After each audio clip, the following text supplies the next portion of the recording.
مجھ سے مت پوچھ میرے دل کی کہانی ہمدم، مجھ سے مت پوچھ میرے دل کی کہانی ہمدم، اس میں کچھ پردہ نشینوں کے بھی نام آتے ہیں۔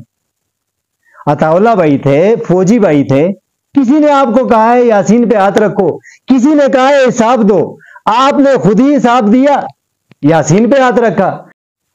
مدعو ونصلی علی رسولہ الکریم، اما بعد، فاعوذ باللہ من الشیطان الرجیم، بسم اللہ الرحمن الرحیم۔ میرے تاجر بھائیوں، تمام بازار اگی کے میں آپ سب سے مخاطب ہوں۔ میں آج پہلی مرتبہ لائیو پریس کانفرنس کر رہا ہوں۔ میری پریس کانفرنس کا مقصد کچھ یوں ہے کہ مجھے بٹگرام سیکٹر علیحدہ کرنے کی ضرورت کیوں پیش آئی۔ سب سے پہلے میں اس پہ آپ کو وضاحت دینا چاہتا ہوں۔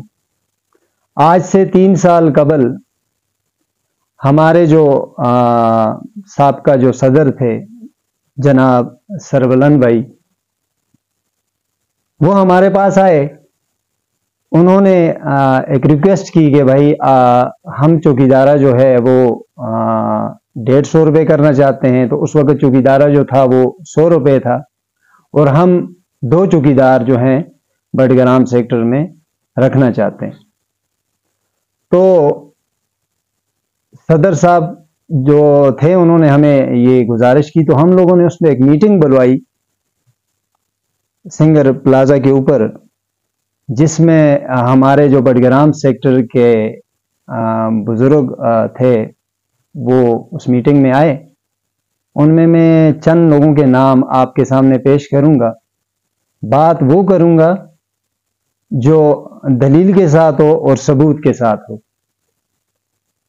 اور جو بات حقیقت ہو۔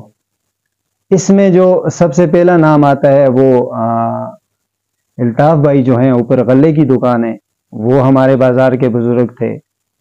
قیوم لالا تھے، عالمزیب بھائی تھے، اسرار بھائی تھے، افتخار بھائی تھے، میں موجود تھا، اور سربلند بھائی خود آئے تھے، اور ان کے ساتھ جو آئے تھے وہ تھے سجاد بھائی۔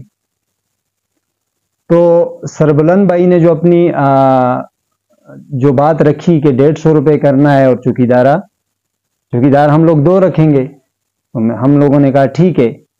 اس سے پہلے آپ صدر صاحب، آپ سے گزارش ہے کہ آپ ہمیں جو صرف اتنا بتا دیں کہ بٹگرام سیکٹر کی انکم کتنی ہے۔ تو سربلند صاحب کے سامنے ہی انہوں نے کہا کہ آپ کچھ اپنی ایک کمیٹی بنا لیں۔ تو ہم لوگوں نے وہیں پہ ایک 4-5 لوگوں کی کمیٹی بنا لی۔ تو اس میں کمیٹی میں جو تھے اسرار بھائی بھی تھے، الطاف بھائی بھی تھے، قیوم لالا تھا، اور افتخار بھائی تھے۔ تو ہم لوگوں نے کہا کہ آپ چوکیدار کو اتنا بتا دیں کہ وہ وقت کا پابند نہیں ہے، ہفتے کے بعد ہمیں بتا دے، 10 دنوں کے بعد ہمیں بتا دے، مہینے کے بعد ہمیں بتا دے کہ ہمارے بازار میں جو 100 روپے کے حساب سے جو چوکیدارہ جمع ہوتا ہے اس کی ٹوٹل انکم کتنی ہے۔ تو اس کے بعد مہینہ گزر گیا، چوکیدار نے ہمیں کچھ نہیں بتایا۔ 2 مہینے گزر گئے، چوکیدار نے ہمیں کچھ نہ بتایا۔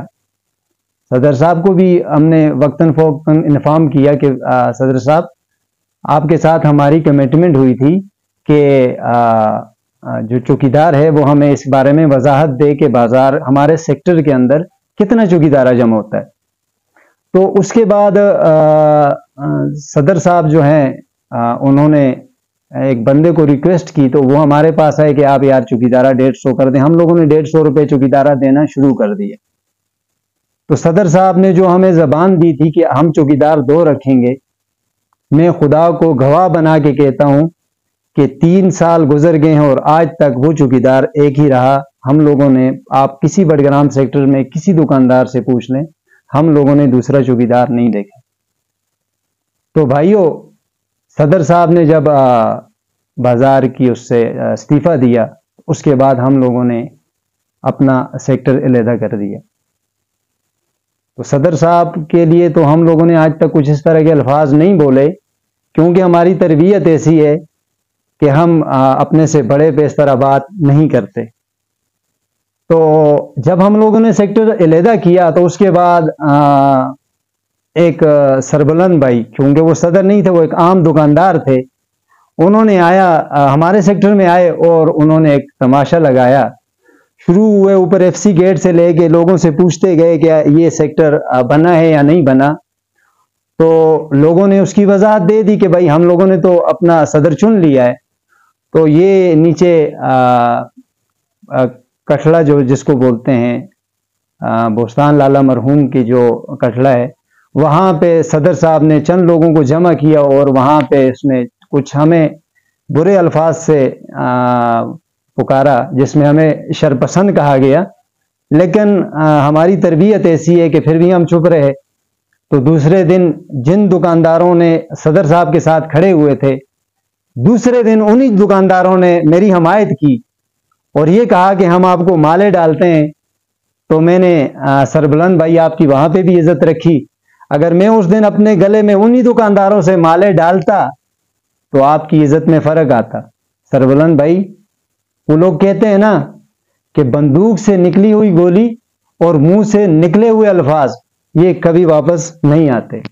سربلند بھائی، بزرگ کہتے ہوتے ہیں کہ بات ہمیشہ بولو تو تول کے بولو.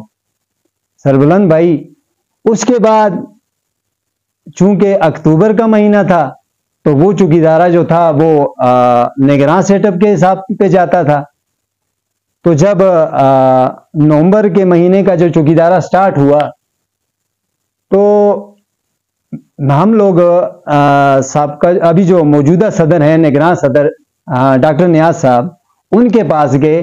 ان سے ہم نے ریکویسٹ کی کہ صدر صاحب کائنڈلی آپ ہمیں یہ بتا دیں کہ ہمارے بٹگرام سیکٹر کا آپ کے پاس سابقہ جو صدر تھے سربلند بھائی، انہوں نے کتنی انکم لکھی ہوئی ہے کہ اس سے بٹگرام سیکٹر سے ہمیں کتنی بچت ہوتی ہے. تو بقول صدر صاحب کے کہ یار آپ کے بٹگرام سیکٹر